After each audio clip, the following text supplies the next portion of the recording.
In the 2000s, the color blue had a bit of a crisis with its characteristic race. Smaller creatures usually found it common. Lord of Atlantis has been in every core set since Alpha, and Merfolk quickly became the characteristic race for blue. But they fell out of favor around the turn of the millennium. Waterlogged creatures are less than ideal for a game about land-based combat. They just don't do what a characteristic race needs to do, which is walk. So the Merfolk were phased out in 2001.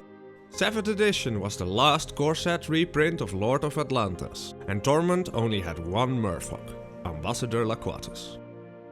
The following years were spent trying to get a different characteristic blue race going. Odyssey block tried Cephalids, Onslaught block went for Wizard Tribal, and Kamigawa had Moonfolk. The Mirrodin and Ravnica blocks introduced the Fadalken, which were continued on Alara and Kaladesh.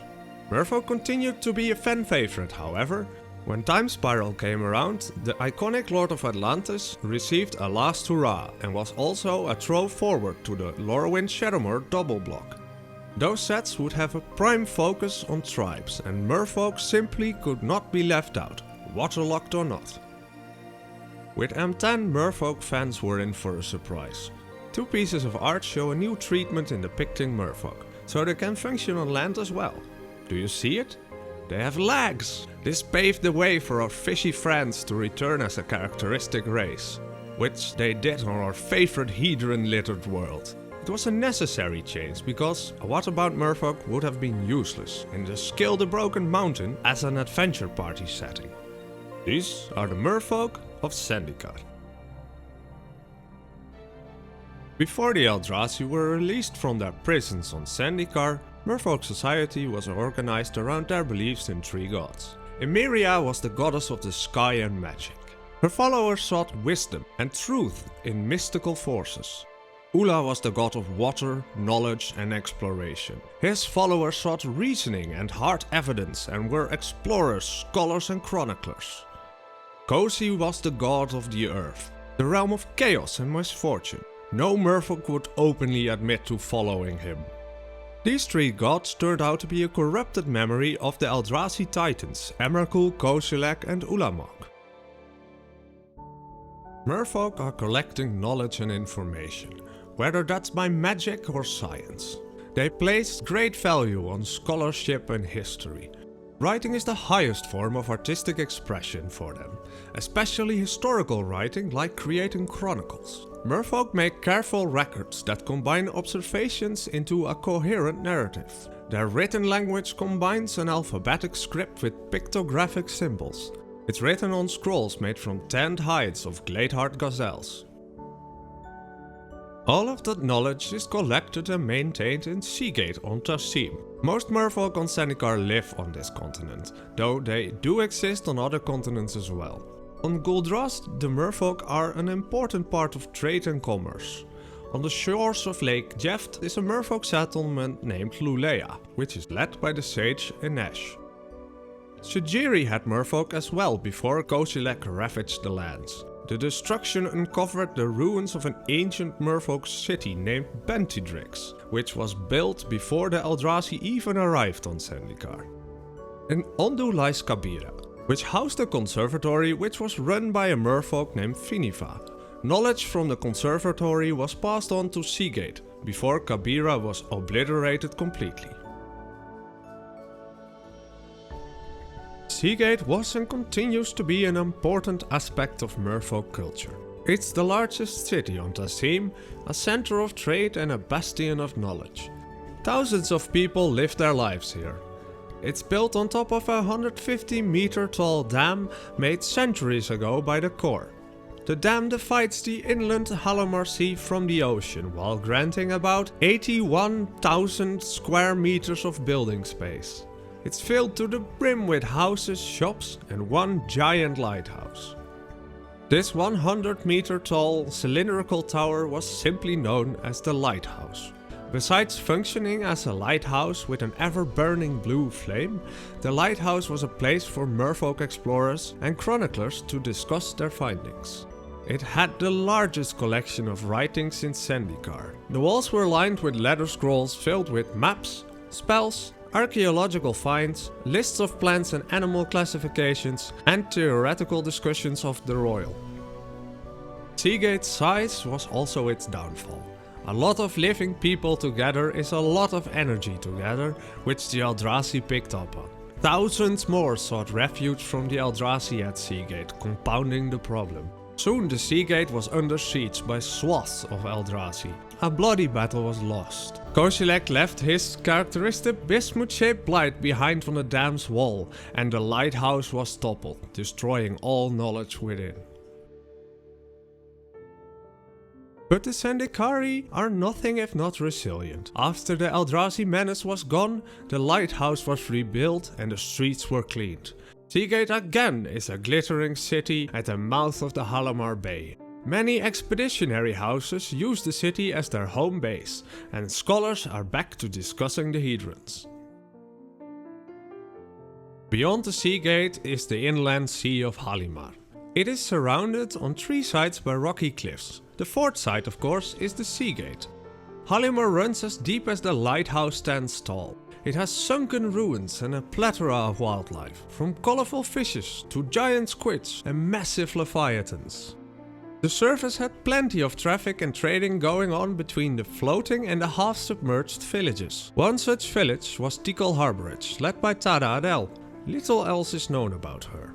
When the Seagate was breached, the Halimar Sea was quickly emptied into the ocean. But with the Seagate rebuilt, the Halimar Sea will slowly build up again, fed by Tazeem's many rivers. The biggest of those rivers is Umara, which begins in the highland area called Bulwark. As it flows on, more and more tributaries flow into Umara, turning it into a fast-flowing river that has cut out a massive valley over its lifetime. Along its path to the Halimar Sea, the river has many waterfalls. The tallest of these is named Magosi. This is where Zareth San and Akiri encounter Pharazol, the Scourge of Umara, the demon of Magosi, the death of Halimar. While Merfolk are Blues' characteristic race, Zareth San shows individual Merfolk on Zendikar can have additional colors too. Let's take a closer look at them. Noyan Dar was born and raised in Seagate, where he became a low mage, a mage that tries to calm Zendikar's royal. Over the years he cultivated a network of informants and contacts, which led to Noyan Dar becoming the Merfolk leader after Seagate fell. This annoyed Noyan Dar greatly, as he didn't want to lead at all. He showed his white alignment by leading the Merfolk anyway, for the greater good. He established the Coralhelm Refuge, made with huge conch shells hanging in the air. From here, sea stalkers would accompany expeditions to find out more about the Eldrazi. Noyan has changed his use of magic away from low magic. Instead now he teaches royal magic, which he despises, but teaches and uses anyway, again for the greater good. It's dissonant and ugly by design, but also more effective in combat than low magic. It seeks to guide the royal instead of calming it. It's not hard to call and intensify the royal, but to do that without killing yourselves or others nearby is very challenging. At the end of the Battle for Zendikar stories, Noyan Dar was one of the few remaining royal mages left.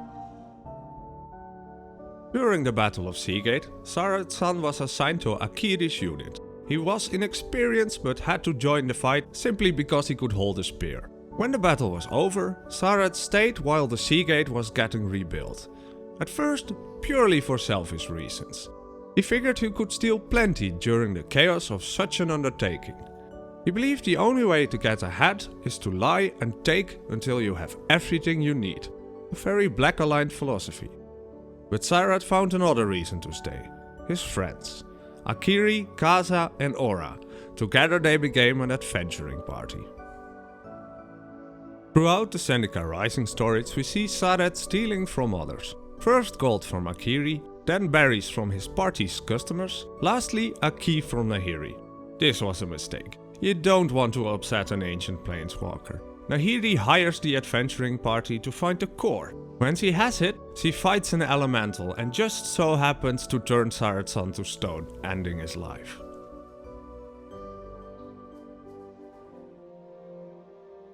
Jori En is one of Seagate's foremost scholars, self-assured but careful.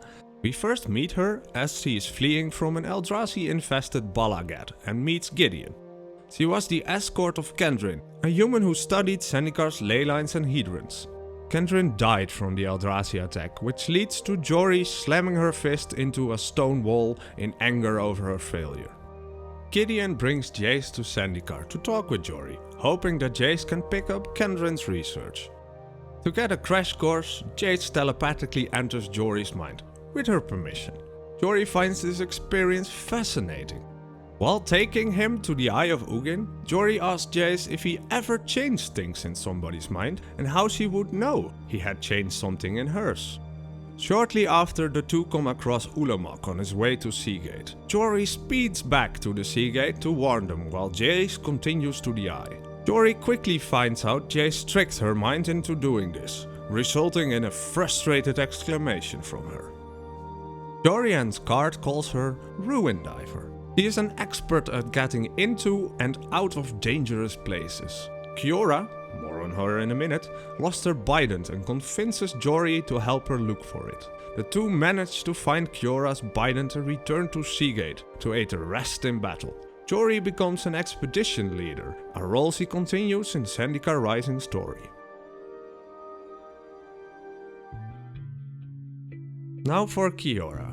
For a long time, Kiora had one major motivation. She believed she had to summon deep-sea terrors such as krakens and serpents to defeat the unnatural Eldrazi. Kiora made use of her Planeswalker ability to search planes beyond Zendikar for aid. On Terra she wants to bond with Arixmetes, the Slumbering Isle. Tassa intervenes and battles with Kiora, who ends up planeswalking home with Tassa's bident, the Kala.